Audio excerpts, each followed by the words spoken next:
So, ang oras ngayon ay 5:19 ng hapon na po. 5:19 ng hapon at ito yung ating view ngayon dito sa Manila Bay, Dolomite Beach.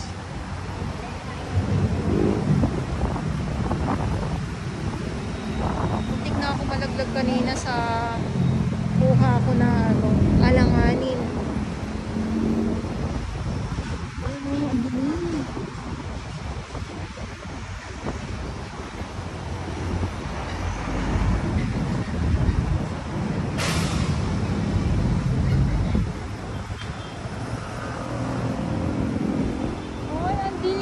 Biglang tumili mo lang sunset.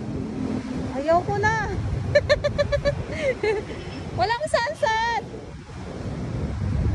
Biglang dumilim, pambihira naman. Akala ko tuloy-tuloy yung init. Tapos dito naman biglang ayan biglang dilim. Kaya walang sunset na naman tayo masisilayan. Ito yung view for today. For today talaga. Kamisan, dito ako nakaupo. Kalamisan ingat lang din gawa yung mga nyog.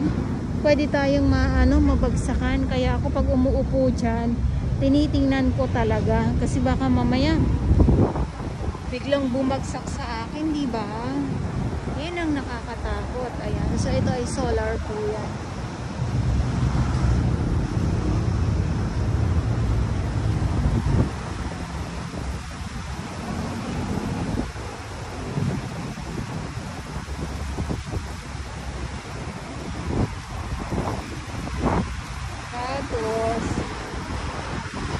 Ito, may buko doon kanina sa mga gumamela. Meron pa dito tayo. Meron pa tayo nakikita dito, ha? Okay, sana hindi lang ako malaglagan. Ayan bukod sa mga gumamela.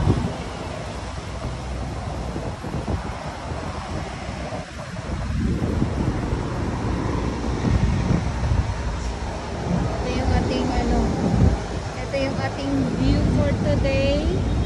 Sabi ko nga dito sa Dolomite Beach na ang akala mo ay maganda yung sunset na inaabangan ko tuwing hapon, or isa sa inaabangan dito sa Dolomite, ang sunset nga po ay wala ng sunset.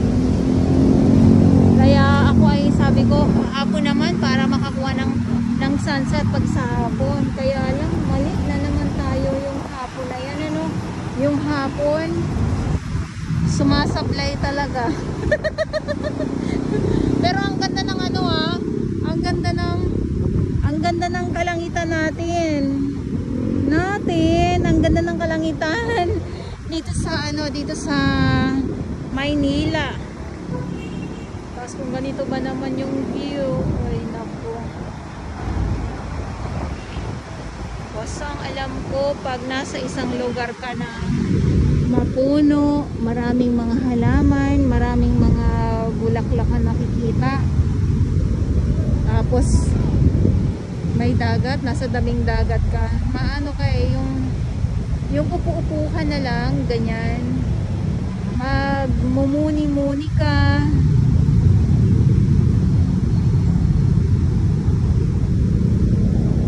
iisipin mo na lang na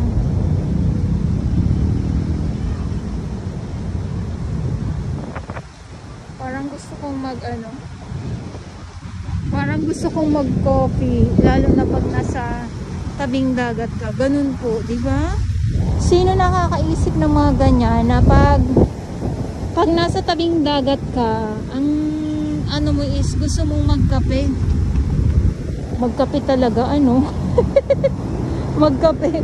Or kung hindi naman, maligo, magtampisaw. Kaya lang dito sa dalampasigan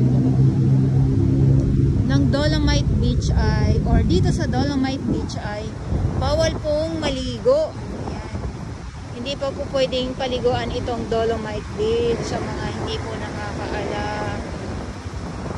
Basta ang alam ko lang kasi talaga yung mga halaman, yung mga puno. Basta itong mga halaman nito pag ano talaga maano kay ano ka marerelax ka po talaga.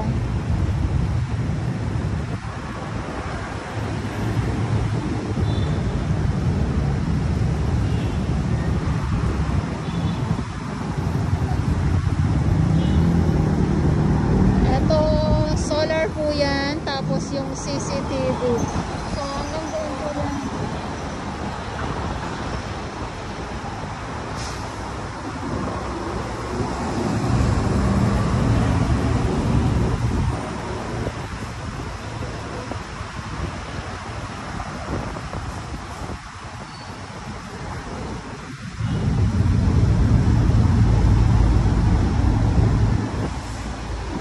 Tapos okay sana, 'di ba? Yung buko, yung nyog. Yes, yung buko. Yan, yung buko. Pwede tayong inom ng buko sa dalampasigan. Ganun sana, no? Yung inom-inom sana tayo ng nyog. Okay, so ito yung update natin dito sa Dolomite Beach at maraming salamat po sa inyong lahat. Dahil nga po si sunset, hindi ko na po makikita si sunset dahil ay madilim na po. Hindi ko na po aantayin pa kasi baka sa pag-aantay ko ay wala din naman dahil bigla pong dumilim ang ating kalangitan dito sa side na to. Dito naman sa kabila ay okay naman po siya.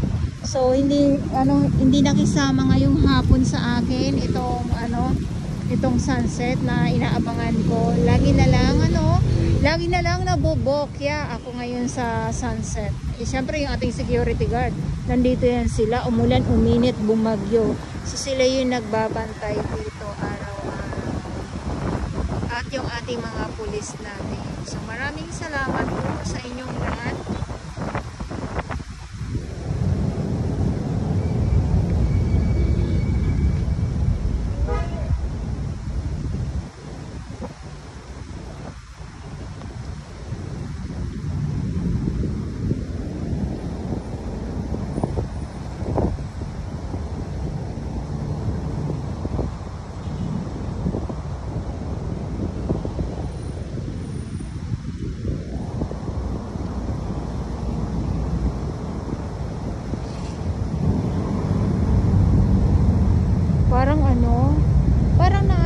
Parang aambon-ambon. Kaya pala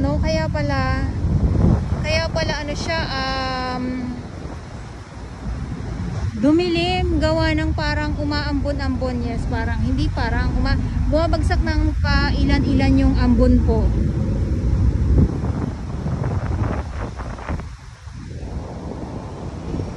Sunset ang inaabangan ko. Bakit ganon?